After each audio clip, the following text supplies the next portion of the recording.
I was cutting into my meatloaf when my mother Linda cleared her throat and delivered the words that shattered my world.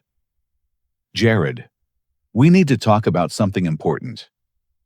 Her voice carried a tone I had never heard before, cold and detached. My stepfather Frank smirked while stabbing his steak, clearly enjoying whatever was coming next. "We sold the house," she announced flatly, refusing to meet my eyes. "The new owners want immediate possession, so you have exactly 30 days to find somewhere else to live." My fork clattered against my plate as complete shock washed over me. This was the woman who had raised me alone for 26 years, now treating me like an unwanted tenant she could simply evict. The silence stretched between us as I struggled to process what I had just heard. "You sold the house," I managed to whisper, my voice barely audible. Why didn't you discuss this with me first?" Linda finally looked up, her expression hardened in a way I had never seen before. "Frank and I made this decision together. It's our house, and we can do whatever we want with it." "But Mom, I live here too. I've been paying you $400 a month in rent, plus I cover the utilities and do all the yard work. I thought we were a team." My voice cracked as the betrayal sank deeper. Frank leaned back in his chair with a satisfied grin. "Listen, kid. Real men don't live with their mothers when they're 28 years old. Linda's been enabling you for too long, and I convinced her it was time for some tough love." Tough love. I stood up, my hands trembling with a mixture of anger and hurt. "I've been saving money to buy my own place. You know how expensive the Denver market is right now. I was planning to put a down payment on something within the next year." Linda's voice remained eerily calm. "Well, now you have motivation to speed up that timeline. The buyers are a lovely young couple with twin toddlers, and they specifically needed quick possession because their lease is ending." 3 weeks, Frank interjected, pulling out a stack of legal papers from beside his chair. "We actually accepted their offer 3 weeks ago. The closing is scheduled for next Friday, which gives you exactly what Linda said, 30 days from today." I stared at the documents in Frank's hands, official-looking papers, with signatures I recognized. My mother's signature was right there in black ink, committing to sell our family home without a single word to me. "You've been planning this for weeks, and didn't say anything. I've been living here, paying bills, mowing the lawn, fixing the broken garage door last weekend, all while you two were secretly plotting to kick me out." "Nobody was plotting anything," Linda snapped, though her defensive tone suggested otherwise. "We simply made a business decision. Frank helped me realize that keeping you here wasn't helping either of us grow." Frank nodded enthusiastically. "Exactly. You're comfortable, which makes you complacent. Sometimes a man needs to hit rock bottom before he learns to climb." Rock bottom. I couldn't believe what I was hearing. "I have a steady job at the tech company downtown. I've been contributing to this household for 2 years. I helped you install new kitchen cabinets last summer. I painted the entire exterior when you complained about the Homeowners Association violations.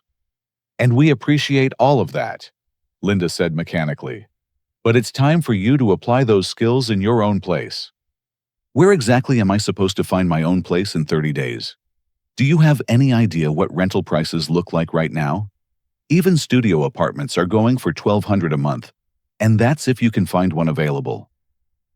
Frank shrugged dismissively. "Sounds like a challenge that will build character."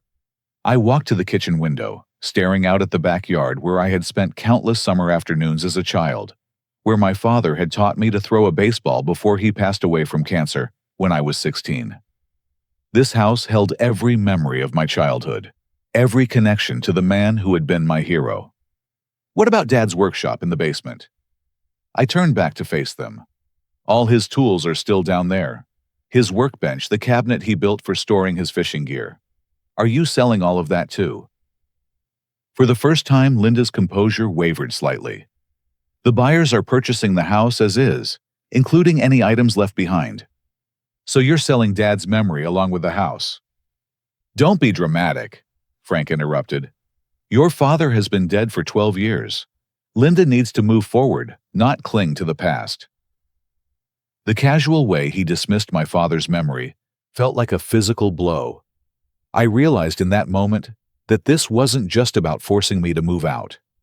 This was Frank systematically erasing every trace of the life Linda had built before he entered the picture. "Where are you two planning to live?" I asked, though I suspected I already knew the answer. "Frank's house has plenty of space for both of us," Linda replied. "It made more sense to sell this place and combine our resources." "So you're moving in with him permanently?" "We're married now, Jared. Married couples typically share a home." I sank back into my chair, overwhelmed by the calculated nature of their plan. "You could have talked to me about this months ago, given me time to prepare to save more money to find a decent place.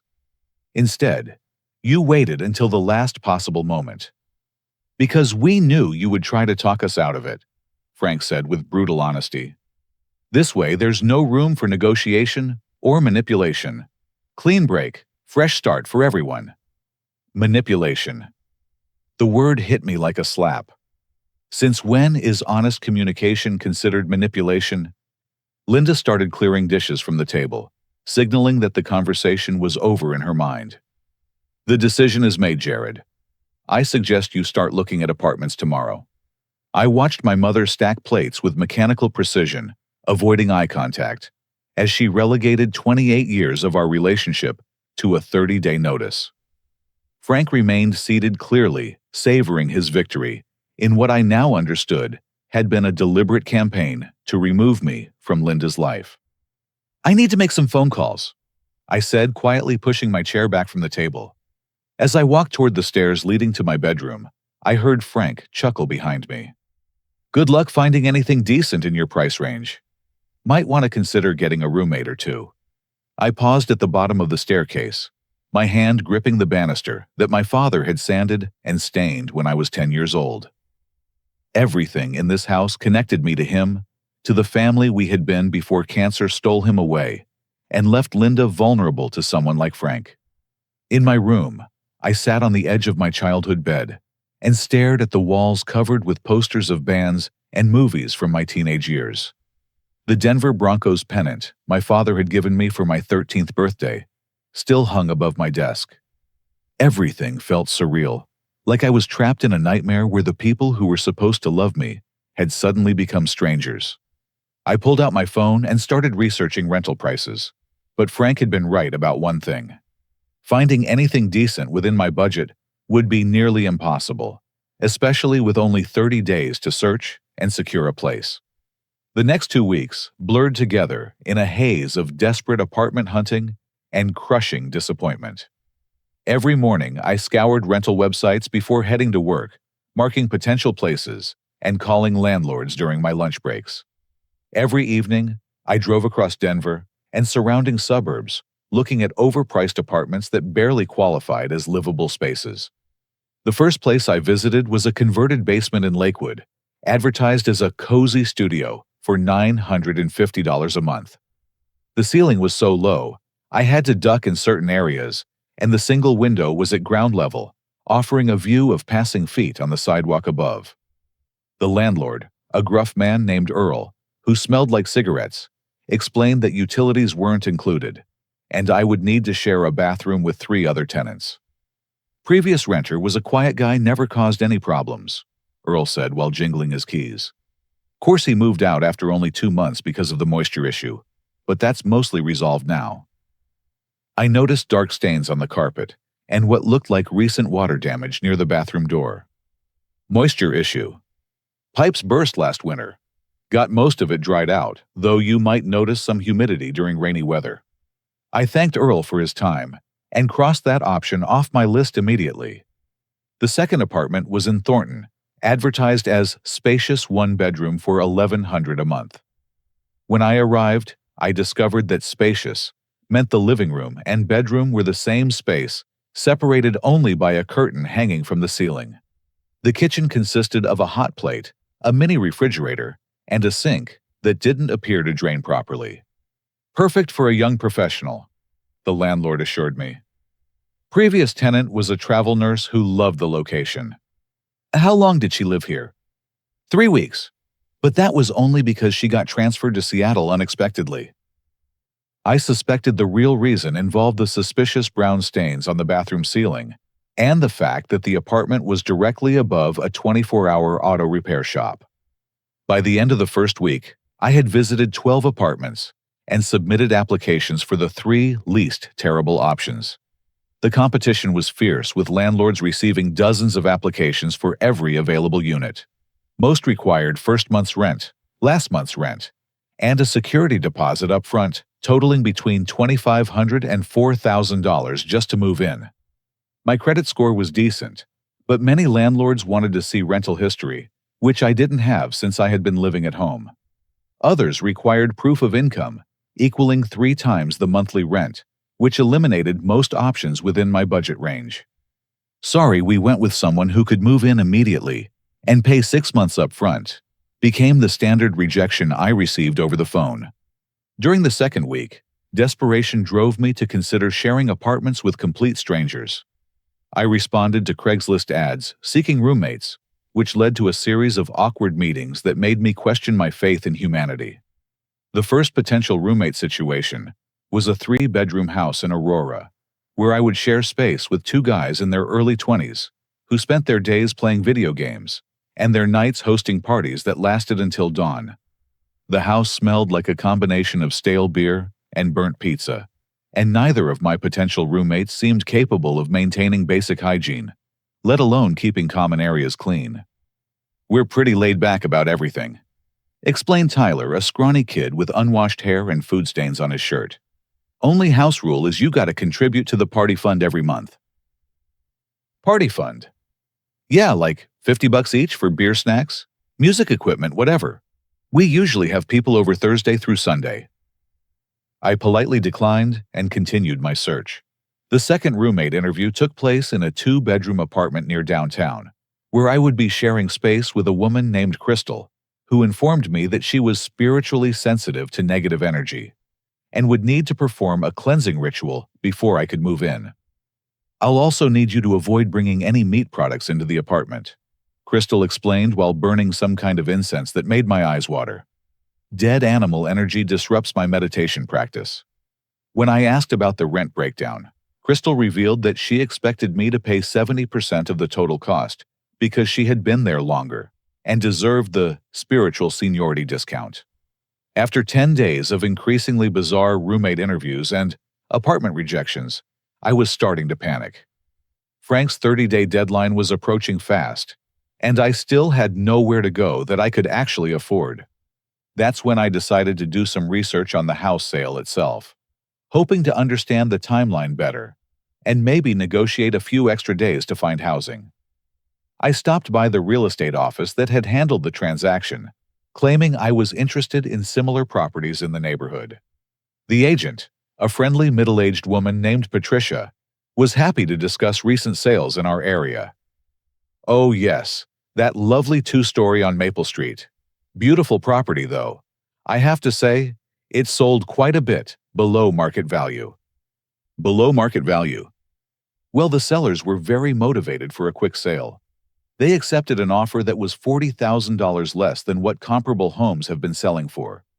Most agents would have advised them to wait for a better offer, but they insisted on closing as fast as possible. I felt sick to my stomach as the implications sank in. $40,000 below market value. Sometimes sellers have personal circumstances that make speed more important than profit, Patricia said diplomatically. The buyers certainly got an excellent deal. I thanked Patricia and stumbled out to my car, overwhelmed by this new betrayal. Not only had Linda sold our family home to force me out, but she had essentially thrown away $40,000 in equity just to ensure a quick sale. That money could have helped both of us transition to new living situations comfortably, but instead, she had sacrificed it to accommodate Frank's timeline for getting rid of me. That evening, I confronted Linda about the sale price, while Frank was out at his weekly poker game. "I don't see how that's any of your business," she said defensively. "We priced it to sell quickly, which was important to us." $40,000, Mom. You gave away $40,000 just to get me out of here faster." The price we accepted was fair and reasonable. It was $40,000 below market value. I talked to the real estate agent. Linda's face flushed with anger. You had no right to discuss our private business with strangers. I had every right to try to understand why my own mother was sabotaging our family's financial future just to kick her son out of his childhood home. Frank explained to me that sometimes you have to take a loss on paper to gain something more valuable in real life. What's more valuable than $40,000? Peace of mind, a fresh start, a chance for both of us to grow into the people we're supposed to become. I stared at her, seeing Frank's words coming out of my mother's mouth. Those aren't your thoughts, Mom. That's Frank talking. Frank has helped me see things more clearly. I was holding both of us back by letting you stay here so long. I was saving money to buy my own house. You knew that was my plan. Plans change, Jared. Life requires flexibility. Whose plan changed, mine or yours? Linda turned away, ending the conversation the same way she had ended our dinner discussion 2 weeks earlier. I realized that Frank had not only convinced her to sell the house, but he had also programmed her with responses to deflect any criticism of their decision. With 1 week left before the closing date, I still had no viable housing options. The stress was affecting my work performance, my sleep, and my ability to think clearly about anything else. I felt trapped in a nightmare where the people who were supposed to support me had become the source of my destruction. Frank seemed to take particular pleasure in my obvious desperation. Every evening when I returned from apartment hunting, he would ask mockingly about my progress. "Find anything promising today?" he would say with a grin that made my skin crawl. "Time's running out, better lower those standards." I realized that my failure to find suitable housing wasn't just an unfortunate consequence of their decision. For Frank, it was part of the intended outcome. I woke up on moving day to an eerie silence that immediately felt wrong. Usually, I could hear Linda making coffee in the kitchen, or Frank watching morning news in the living room. Instead, the house felt completely empty, like a museum after closing hours. I walked downstairs in my pajamas, calling out, "Mom," as I descended, but received no response. The living room was stripped bare. Frank's recliner was gone, along with the television stand and coffee table Linda had inherited from her mother. The walls were naked, missing every family photo and piece of artwork that had decorated our home for decades. In the kitchen, I found a single piece of notebook paper propped against the coffee maker. The handwriting was Frank's aggressive scrawl. "Jared, we decided it would be easier for everyone if we moved our stuff out early. This gives you time to figure out your situation without us getting in the way. Remember what we talked about regarding responsibility and growing up. Good luck, Frank." No signature from Linda, no personal message from the woman who had given birth to me and raised me for 28 years. Just Frank's cold dismissal, and a clear indication that this had been his idea executed while I slept. I called Linda's phone immediately, but it went straight to voicemail. I tried again 5 minutes later with the same result. On the third attempt, I received an automated message informing me that the number had been disconnected. Frank's phone produced the same automated response. They had not only abandoned me in an empty house, but they had also cut off all communication, leaving me completely isolated and unable to reach them. I wandered through the house in a daze, seeing the spaces where furniture had stood for my entire life. Linda's bedroom was completely empty, except for carpet indentations where her bed and dresser had been positioned. The guest room where Frank had kept his clothes was stripped down to bare walls and windows. In the basement, Dad's workshop had been cleared out entirely. His workbench was gone, along with every tool, every piece of equipment, every reminder of the man who had taught me to build and fix things with my own hands. Frank had erased every trace of my father's presence, and Linda had allowed it to happen. I sat on the basement steps, where my father and I used to talk while he worked on projects, and tried calling my cousin Sarah in Colorado Springs. She answered on the second ring. "Jared, I was just thinking about you. How are things going with the house situation? Sarah, did you know that Mom and Frank moved out secretly last night?" "What? No, that doesn't sound right." Linda told me last week that you had become really ungrateful and entitled, and that you were making the transition difficult for them. She said they were trying to be patient with you. The words hit me like a physical blow. She said what? She explained that you had been refusing to look for apartments and demanding they cancel the sale. Linda seemed really stressed about having to deal with your attitude on top of everything else. I closed my eyes, realizing that Linda and Frank had been spreading lies about me to our extended family. Sarah, none of that is true. I've been desperately searching for apartments for 2 weeks. They gave me 30 days notice, and then abandoned me here without even saying goodbye. That can't be right, Jared. Linda loves you more than anything. Did she tell you they sold the house for $40,000 below market value just to force a quick sale? Sarah was quiet for a long moment. No, she didn't mention that. Did she tell you that Frank has been systematically removing every trace of Dad's memory from the house? Frank seemed really nice when I met him at the wedding. He was very supportive of Linda. I spent 20 minutes explaining the true timeline of events to Sarah, who gradually began to understand that she had been manipulated just as much as I had.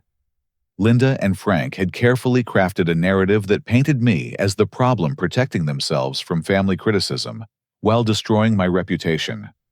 By noon, I had called 4 other relatives and discovered that each had received a similar story about my supposed selfishness and refusal to cooperate.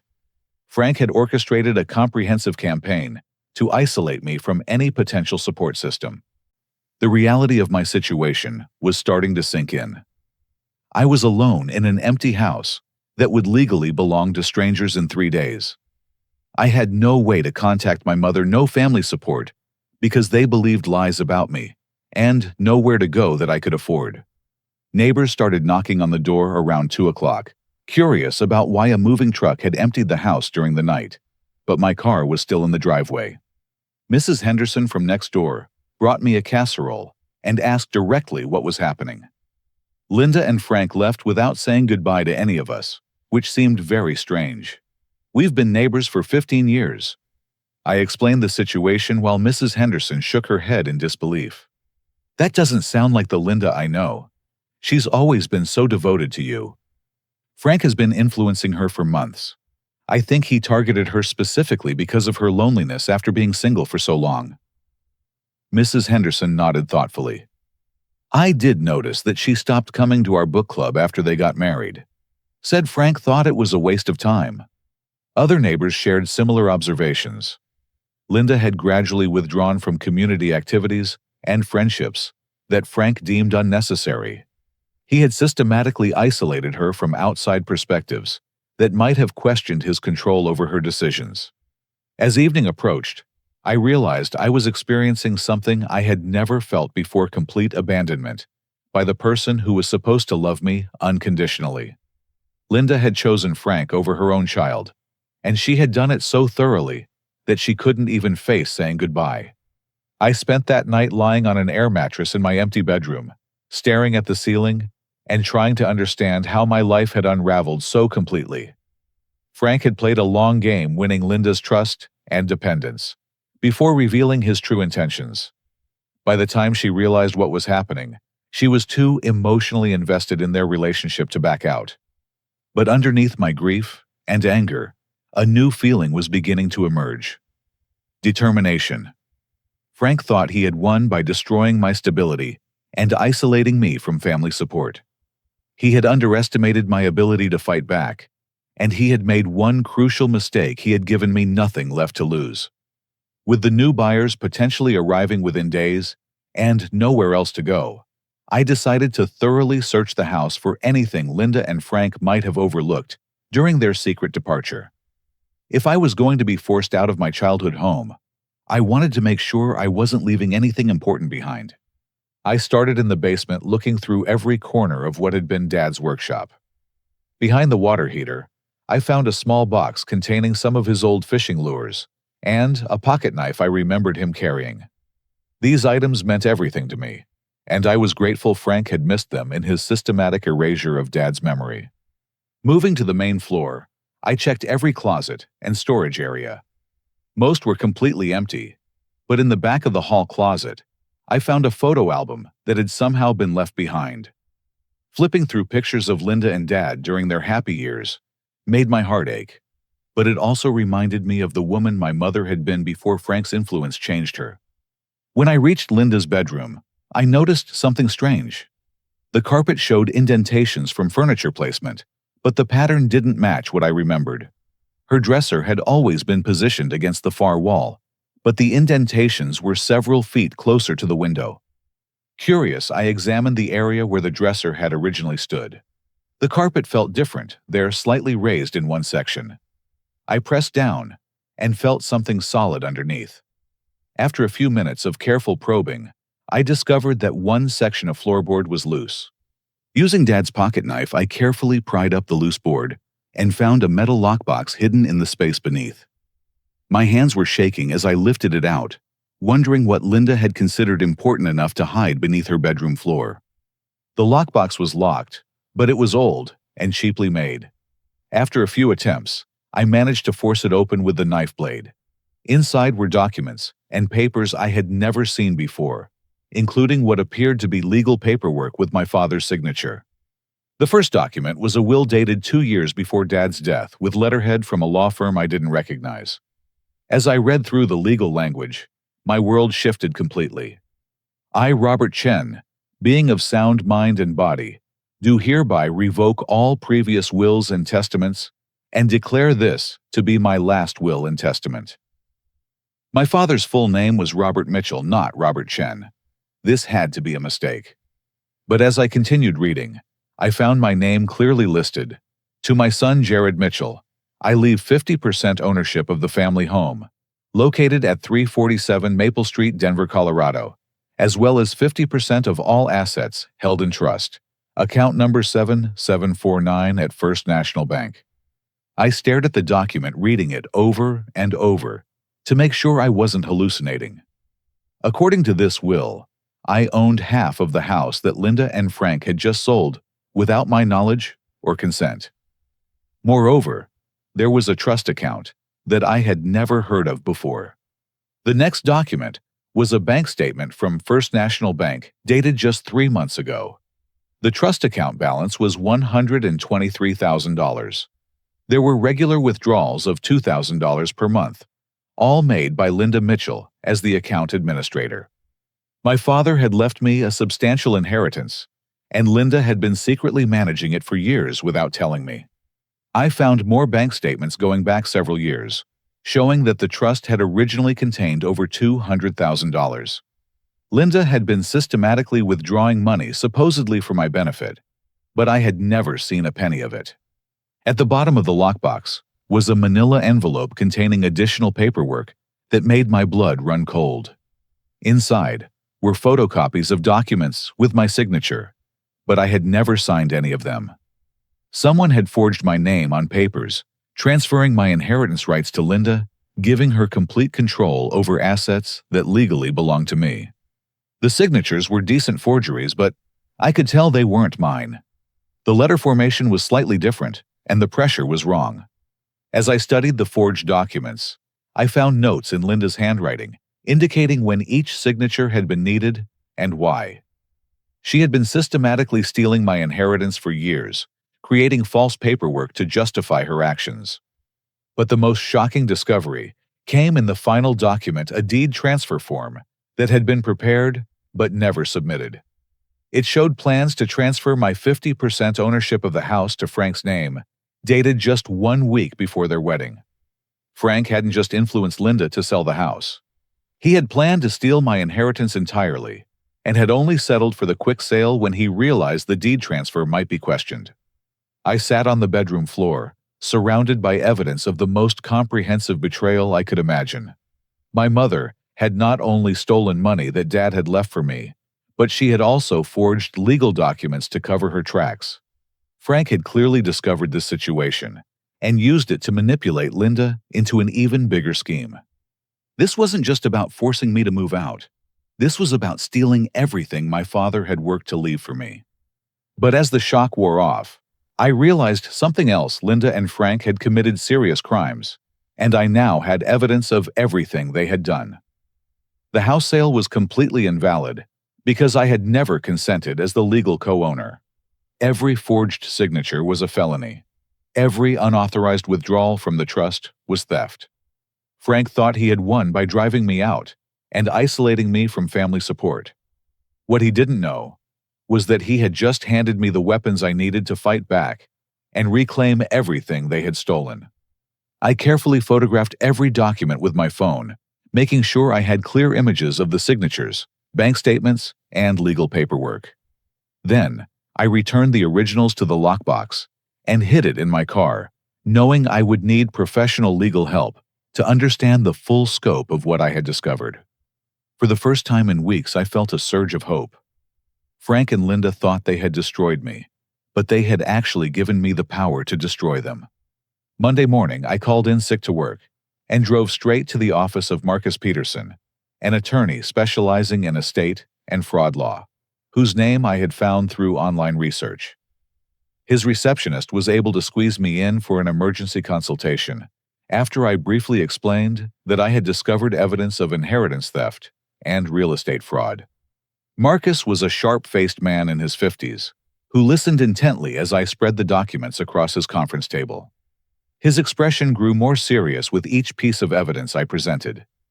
"Mr. Mitchell, what you're showing me represents multiple felony charges against your mother and stepfather," he said, after examining everything. The forged signatures alone could result in 5 to 10 years in prison, but combined with the inheritance theft and fraudulent real estate transaction, we're looking at very serious criminal exposure for both of them. "Can you help me stop the house sale?" "The house sale is completely invalid," Marcus replied confidently. "You own 50% of that property, and your consent was required for any sale or transfer. Since your signature was forged on the initial paperwork, the entire transaction is void from a legal standpoint." Marcus explained that we could file an emergency injunction to prevent the deed transfer while pursuing criminal charges for the fraud. "But there's something else here that's quite interesting," he said while studying the documentation about the supposed buyers. He pulled out his laptop and spent several minutes researching. The buyers listed on the purchase contract are Thomas and Jennifer Walsh. According to public records, Thomas Walsh is a business partner with Frank Morrison in a limited liability company called Mile High Auto Sales. My heart raced as I understood the implication. They're not real buyers. Oh, they're real people, but this appears to be a coordinated scheme. Frank arranged for his business associates to buy the house at below market value, with plans to immediately flip it for a substantial profit. The $40,000 discount your mother accepted would have been split between Frank and the Walshes as their reward for participating in the fraud. Marcus showed me property records indicating that Mile High Auto Sales had been involved in several similar transactions over the past 2 years. Your stepfather appears to have developed a pattern of marrying women with property assets, manipulating them into quick sales to his associates, then splitting the profits. He's done this before. Frank Morrison was married to a woman named Dorothy Peterson from 2021 to 2023. She owned a condo in Lakewood that was sold under similar circumstances 6 months before their divorce. Dorothy Peterson filed a police report claiming fraud, but the case was dropped when she couldn't produce sufficient evidence. I felt sick realizing that Linda had become the victim of a practiced predator who specialized in targeting vulnerable women with assets. Frank had researched her financial situation, courted her deliberately, and executed a plan he had perfected with previous victims. What Dorothy Peterson lacked was the kind of documentation you've discovered, Marcus continued. Your father's hidden papers provide clear evidence of ownership rights and systematic theft. We have everything needed not only to void this sale, but to pursue criminal prosecution. Marcus outlined our legal strategy. First, we would file emergency motions to prevent any property transfer and freeze all accounts related to the fraudulent transaction. Second, we would submit evidence to the district attorney's office for criminal prosecution of Frank, Linda, and the Walsh buyers. Third, we would pursue civil recovery of all stolen assets, plus damages for emotional distress. How long will this process take? The emergency injunctions can be filed today and should be granted within 48 hours. Criminal charges typically take several weeks to process, but with evidence this clear, I expect the district attorney will move quickly. Marcus estimated that Frank would likely face 4 to 6 years in prison if convicted on all charges, while Linda might receive a lighter sentence if she cooperated with prosecutors and demonstrated that she had been manipulated. What about my living situation? The buyers are supposed to take possession this Friday. Once our injunction is granted, you'll be legally entitled to remain in the house as the rightful co-owner. In fact, I recommend that you change the locks and install security cameras to document any attempts by Frank or his associates to access the property illegally. That afternoon, we filed paperwork with the county court requesting emergency injunctions against Frank Morrison, Linda Morrison, Thomas Walsh, Jennifer Walsh, and Mile High Auto Sales. The documents detailed the inheritance fraud, forged signatures, and conspiracy to steal real estate through false transactions. Marcus also contacted the title company handling the closing to inform them that the sale was being challenged due to fraud, which would prevent them from proceeding with the deed transfer. Within hours, legal papers were being served to all parties involved in the scheme. Frank and Linda would discover that their carefully planned crime had been exposed, and that they now faced serious criminal charges. I spent Tuesday morning changing all the locks on the house and installing a security camera system that would record anyone approaching the property. Marcus had recommended documenting everything in case Frank tried to intimidate me or access the house illegally. That evening, my phone started ringing. The number was blocked, but I answered anyway. "You have no idea what you're messing with." Frank's voice was tight with controlled anger. "Drop this legal nonsense right now, or you'll regret it." "I'm recording this conversation. Frank and my attorney will be very interested to hear you threatening me." "I'm not threatening anybody. I'm giving you friendly advice. Linda is devastated that you would attack your own mother with these lies." "They're not lies, and you know it. I found Dad's hidden papers with all the evidence of what you've been stealing." Frank was quiet for several long seconds. "Those papers don't prove anything. Linda had every right to manage your father's estate. She had no right to forge my signatures or steal money from my trust fund." "Nobody stole anything from you, kid. You've been living rent-free in that house for years. Linda was just recovering some of her costs." "We both know that's not true. You planned this whole thing before you even married her." "You can't prove that." "Actually, I can. My attorney found public records of your previous marriage and the similar fraud you committed against Dorothy Peterson." The line went dead. Frank had hung up, but the brief conversation had confirmed everything Marcus and I suspected. Frank was a career criminal who specialized in targeting vulnerable women, and Linda had been his latest victim. Wednesday morning brought news that our emergency injunction had been granted.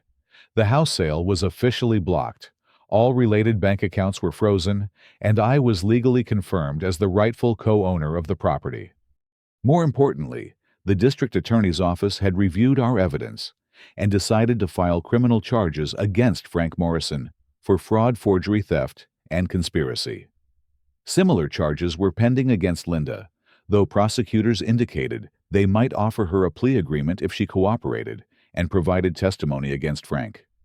Thomas and Jennifer Walsh were also facing charges for their participation in the real estate fraud scheme. Marcus called that afternoon with an update. Frank has hired a criminal defense attorney, which suggests he's taking this seriously. Linda, on the other hand, has been trying to contact you through the district attorney's office. She claims she wants to apologize and explain her side of the story. What do you think? I think she's realized that Frank manipulated her into criminal activity, and she's scared. People often gain clarity about toxic relationships when they're facing prison time. That evening, I sat in my childhood home, legally protected, and no longer in danger of losing everything my father had worked to leave for me. Frank's plan to steal my inheritance and destroy my stability had backfired completely. Instead of leaving me homeless and defeated, He had provided me with evidence of his crimes and the legal standing to fight back effectively. But I knew this was just the beginning. Frank wasn't the type of person to accept defeat quietly, and Linda was still under his influence despite the criminal charges. The real confrontation was yet to come. Thursday morning, I was installing additional security lighting around the property when 3 cars pulled into my driveway. Linda climbed out of the first vehicle, followed by Frank from the second car. From the third car emerged 2 people I didn't recognize, but assumed were the Walsh buyers. I activated the recording function on my phone and walked to meet them halfway across the front yard, knowing that everything would be captured by the security cameras I had installed. "Jared, we need to talk," Linda called out as the group approached. Her voice carried a desperation I had never heard before. "This whole situation has gotten completely out of hand." "Has it, Mom? Which part seems out of hand to you? The part where you stole my inheritance? Or the part where you forged my signatures to cover it up?" Frank stepped forward aggressively. "Listen, you little punk. You have no idea what you're dealing with here. Those legal papers you found don't mean what you think they mean." "Really? Then why don't you explain what they mean?" "Frank, your father left that money for Linda to manage until you were mature enough to handle it responsibly. Everything she did was perfectly legal." I laughed, surprising myself with how calm I sounded. If everything was legal, why did she need to forge my signature on dozens of documents? Linda's face went pale. "Jared, I can explain that." Frank helped me understand that sometimes you have to streamline bureaucratic processes when the paperwork gets too complicated. Streamline bureaucratic processes. I stared at my mother in disbelief. "Mom, do you hear yourself? You committed felony forgery because Frank convinced you it was streamlining paperwork." Thomas Walsh, a heavyset man in his 40s, interrupted our conversation. "Look, we don't care about your family drama. We just want to know when we can take possession of our house." "You're not taking possession of anything," I replied. "The sale has been voided due to fraud, and you're all facing criminal charges." Jennifer Walsh, a thin woman with bleached blonde hair, stepped closer. "We paid good money for this property, and we have contracts. You paid below market value for a property that was sold illegally by someone who didn't have the right to sell it. That makes you participants in a fraud scheme." Frank's anger was becoming more obvious. "You think you're so smart with your lawyers and your legal paperwork, but you have no idea how the real world works. Why don't you enlighten me, Frank? Tell me how the real world works." "The real world is about taking opportunities when they arise. Your mother was wasting her life clinging to the past, supporting a grown man who should have been taking care of himself years ago. So you decided to help her by stealing my inheritance and selling my father's house." "Nobody stole anything." Frank's voice rose dangerously. "I helped Linda realize that she needed to prioritize her future over your comfort zone." "Is that why you researched my trust fund before you even married her?" Frank's expression changed, and I could see him realizing that I knew more than he had expected. "I don't know what you're talking about." "My attorney found the records, Frank. We know about Dorothy Peterson and the condo in Lakewood. We know about mile-high auto sales and your pattern of marrying women with property assets." Linda turned to stare at Frank with a look of growing horror. "Frank, what is he talking about? Who is Dorothy Peterson?" For the first time since I had met him, Frank looked genuinely rattled. "Linda, don't listen to his lies. He's just trying to turn you against me." "Frank, I asked you a direct question. Who is Dorothy Peterson?" She was someone I was married to before, but it ended badly. She made a lot of false accusations when she was angry about the divorce." "What kind of false accusations?" I pulled out my phone and showed Linda the public records Marcus had found. Dorothy Peterson filed a police report claiming that Frank manipulated her into selling her condo to his business associates at below market value, then disappeared with her money. Linda's hands shook as she read the information on my phone screen. "Frank, is this true?"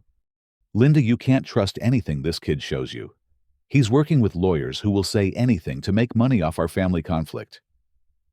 Answer the question, Frank. Did you do to Dorothy Peterson what you tried to do to me? Frank's jaw clenched as he realized his control over Linda was slipping. What I did was help two different women learn to make better financial decisions. If they couldn't appreciate the value I brought to their lives, that's their problem. The value you brought. Linda's voice was rising. You convinced me to sell my house for $40,000 less than it was worth. I convinced you to stop letting your son manipulate you into bad decisions. Jared wasn't manipulating me. He was paying rent and helping with expenses while saving money for his own place. Thomas Walsh stepped closer to Frank. Wait a minute. Are you telling us this whole deal was some kind of scam? Nobody scammed anybody, Frank snapped. The house was sold fair and square. To your business partners, I interjected. At below market value with plans to flip it immediately for a profit. Jennifer Walsh grabbed her husband's arm. Tommy, we need to get out of here. This sounds like it's going to be a legal nightmare. You're all going to be fine, Frank said desperately. These allegations won't hold up in court. Actually, they will, I said, pulling out copies of the legal documents. Because I have evidence of everything. The forged signatures, the unauthorized withdrawals from my trust fund, the conspiracy between you and the Walshes to defraud my mother and steal my inheritance. I handed Linda a copy of her own forged signature on one of the trust fund documents. Look at this, Mom. This isn't your handwriting. Linda studied the signature, comparing it to her own handwriting on other papers. This isn't how I sign my name. Frank forged that signature to steal money from my trust fund, just like he forged my signatures to steal my property rights. Linda turned to Frank with tears in her eyes. You told me that Jared had signed those papers willingly. He did sign them. Maybe not those specific copies, but he understood what was happening. I never signed anything, Mom. I never even knew the trust fund existed until I found Dad's hidden papers. Linda sank down on the front porch steps, overwhelmed by the realization that she had been manipulated into destroying her relationship with her son and committing serious crimes against him. Frank, how could you do this to us? How could you make me hurt my own child? Frank's desperation was becoming obvious as his control collapsed. Linda, you're letting him confuse you. Remember how happy we've been together. Remember all the plans we made for our future. Our future was built on lies and stolen money. Nobody stole anything. I helped you take control of assets that were being wasted. At that moment, 2 police cars pulled into the driveway. Marcus had arranged for officers to be present in case the confrontation became dangerous. Mr. Morrison, the lead officer called out, we have a warrant for your arrest on charges of fraud, forgery, theft, and conspiracy. Frank looked around wildly, realizing that his scheme had completely unraveled. This is all a misunderstanding. I can explain everything. You can explain it to your attorney, the officer replied as he placed handcuffs on Frank's wrists. As Frank was being arrested, he made one final desperate attempt to maintain control. Linda, don't let them turn you against me. Everything I did was to protect our family from his manipulation. Linda stood up slowly, wiping tears from her eyes. Our family, Frank. You destroyed our family. You made me choose between you and my son. And when I chose you, you turned me into a criminal. Thomas and Jennifer Walsh were also arrested and placed in separate police cars. Their involvement in the real estate fraud made them co-conspirators in Frank's scheme. Linda was not arrested, though the officers informed her that she would need to report to the district attorney's office the following week to discuss her cooperation with the prosecution. As the police cars drove away with Frank and the Walshes, Linda and I stood alone in the driveway of the house where I had grown up. Jared, I don't know how to begin to apologize for what I've done to you. Start by explaining how you let a stranger convince you to betray your own son. Linda sat back down on the porch steps, looking older and more fragile than I had ever seen her. After your father died, I was lonely for so long. When Frank paid attention to me, made me feel attractive and valued again, I was grateful. I didn't question his motives because I was afraid of being alone again. But Mom, you weren't alone. I was here. We were taking care of each other. I know that now. Frank convinced me that keeping you at home was preventing both of us from moving forward with our lives. He made it seem like I was helping you by forcing you to become independent. And the money, the forged signatures. Linda's voice broke as she continued. Frank told me that the legal paperwork was just a formality, that I was already managing your father's estate anyway. He said streamlining the process would save money on legal fees and prevent bureaucratic delays. Mom, you had to know that forging signatures was wrong. I knew it felt wrong, but Frank convinced me that sometimes you have to bend rules to protect the people you love. He said the lawyers would just complicate everything and take money that should stay in our family. I sat down beside her on the steps, feeling a mixture of anger and pity for how completely she had been manipulated. Frank researched our family before he ever met you, Mom. He knew about Dad's estate and my inheritance before your first date. He targeted you specifically because of our assets. Linda sobbed as the full scope of Frank's betrayal became clear. I chose him over you, and he was just using me to steal from both of us. The question now is what happens next. Linda looked at me with desperate hope in her eyes. Is there any way you can forgive me? Any chance we can rebuild our relationship after everything I've done? I thought about her question as we sat together in the shadow of the house my father had worked so hard to provide for us. Linda had committed serious crimes against me, but she had also been the victim of a predator who specialized in exploiting vulnerable women. Frank had destroyed our family relationship as part of his plan to steal our assets. I can forgive you, Mom, but things are going to have to change. We need clear boundaries, honest communication, and probably some family counseling to work through all the damage that's been done. Linda nodded eagerly. Whatever it takes. I'll do whatever it takes to earn back your trust. And you'll need to cooperate completely with the prosecution of Frank. No protecting him. No holding back information, no matter how much it might hurt to admit what he convinced you to do. I want him to pay for what he did to us. I want him to face consequences for destroying our family. As evening approached, Linda and I began the long process of rebuilding a relationship that Frank had nearly destroyed. It would take time, therapy, and a lot of honest conversations about what had gone wrong and how to prevent it from happening again. But for the first time in months, I felt like I had my mother back.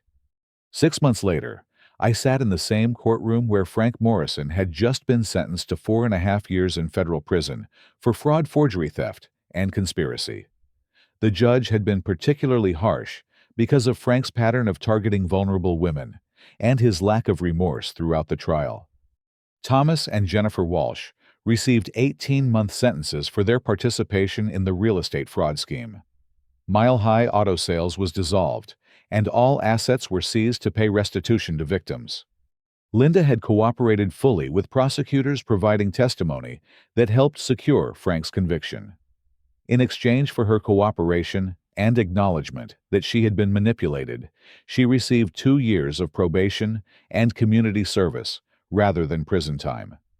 The legal process had restored my complete ownership of our family home, plus awarded me $167,000 in damages and recovered assets. The trust fund Frank and Linda had systematically drained was not only restored, but had grown due to accumulated interest and investment returns.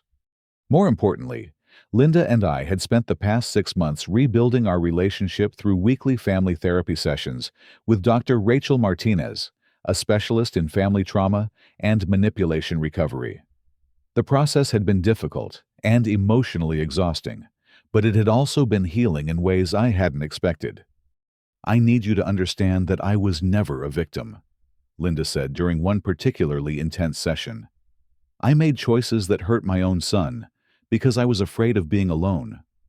Frank may have manipulated me, but I allowed myself to be manipulated because it was easier than facing my fears honestly. Dr. Martinez had helped both of us understand how Frank's systematic isolation and psychological manipulation had exploited Linda's grief and loneliness. But she had also helped Linda take responsibility for her actions and develop skills to recognize and resist future manipulation attempts. The work you're both doing to rebuild trust is exactly what healthy families do when they've been damaged, Dr. Martinez explained. You're not just returning to your old relationship. You're creating a new one based on honest communication and mutual respect. Linda had moved into the guest house behind our main house, an arrangement that gave us both space, while allowing us to rebuild our connection gradually. She was attending individual therapy twice a week to process her experience with Frank and develop healthier relationship patterns. I spent so many years being afraid of being alone that I almost lost the most important relationship in my life, Linda reflected during one of our evening conversations on the back porch. Frank sensed that fear and used it to control every decision I made. How are you feeling about being single now? Honestly scared sometimes, but also relieved. I'm learning to enjoy my own company and to trust my own judgment again. I don't need someone else to validate my worth or make me feel complete. Linda had also thrown herself into volunteer work with a local organization that helped victims of financial fraud, using her experience to help others recognize the warning signs of predatory relationships. Every time I speak with someone who's been targeted by a financial predator, I see how easily it could happen to anyone, she told me. These criminals are sophisticated, and they know exactly how to exploit our emotional vulnerabilities. My own life had stabilized in ways I hadn't imagined possible during those terrifying weeks when I thought I was losing everything. I had used part of my recovered inheritance to start an IT consulting business that was already growing beyond my initial projections. Working from the basement office I had set up in Dad's former workshop felt like honoring his memory while building something new. I had kept some of his tools and used them to build custom furniture for my office, creating a space that combined his legacy with my future. The house itself had become a source of peace rather than painful memories. Linda and I had worked together to redecorate in ways that honored Dad's memory, while creating new family traditions.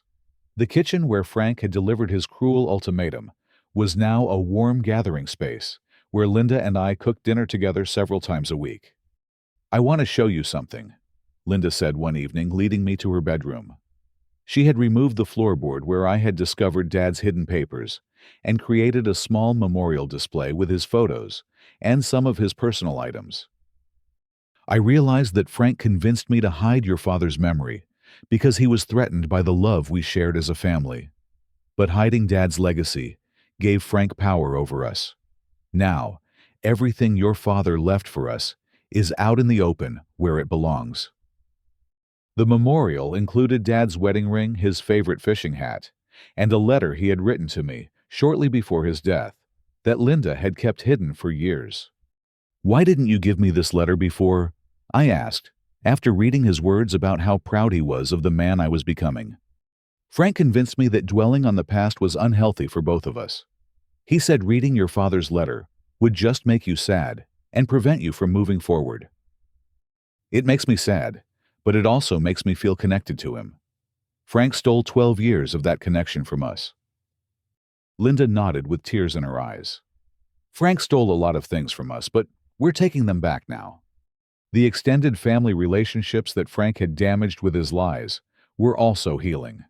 Cousin Sarah had become one of Linda's strongest supporters during her recovery, and other relatives had apologized for believing Frank's version of events without questioning his motives.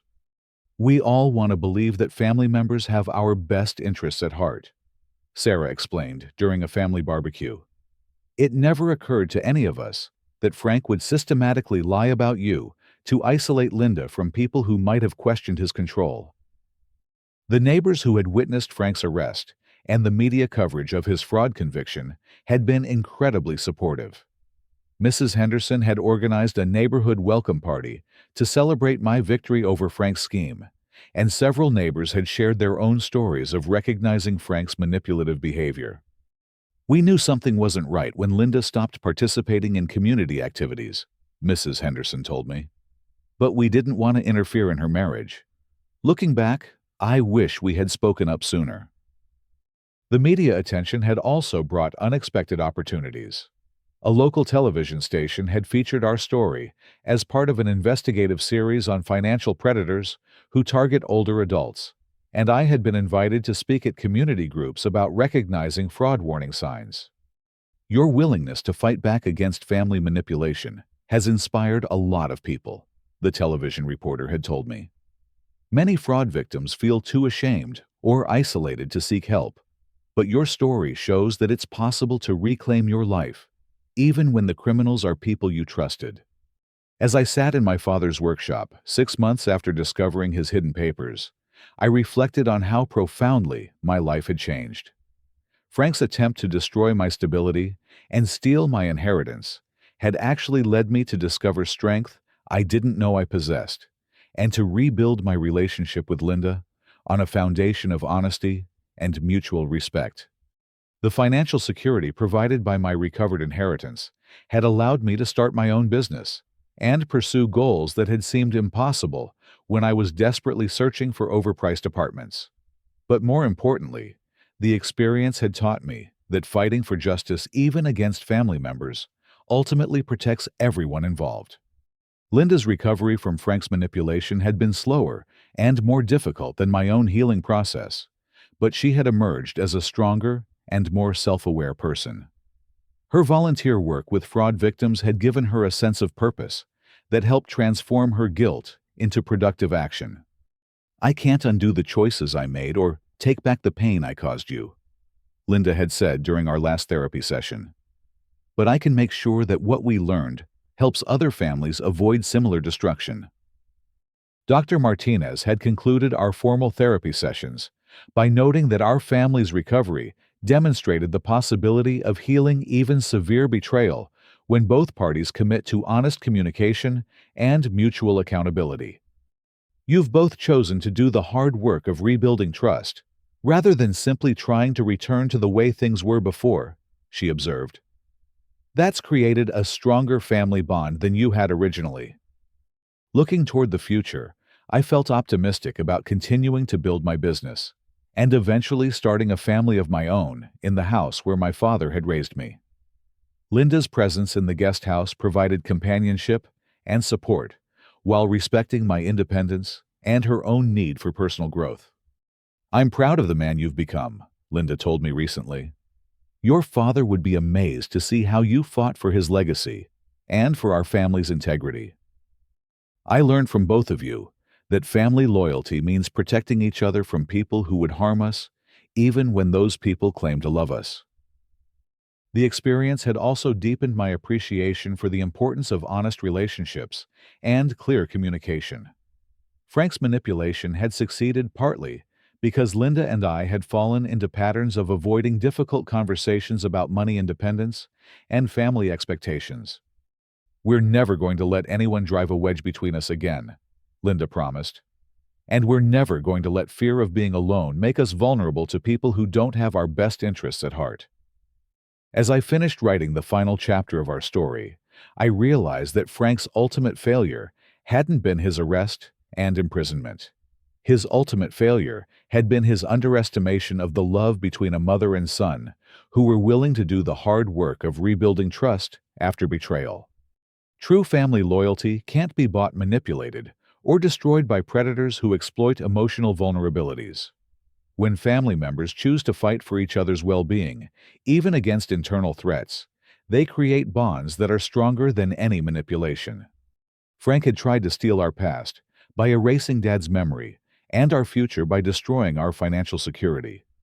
But he had failed to account for our willingness to fight for the love that connected us as a family.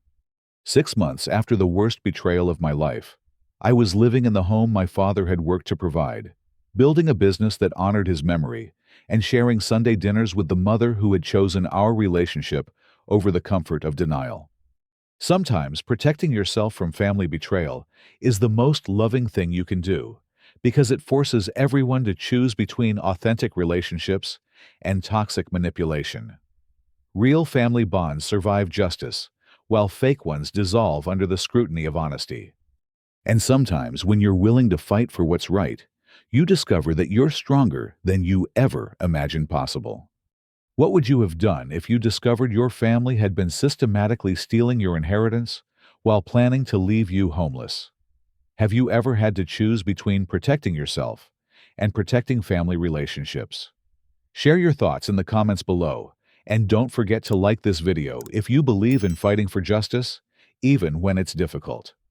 Subscribe for more true stories about overcoming family betrayal, and share this with anyone who might be facing similar challenges. Thank you for listening to my story, and I hope it reminds you that you're stronger than any manipulation designed to destroy your life.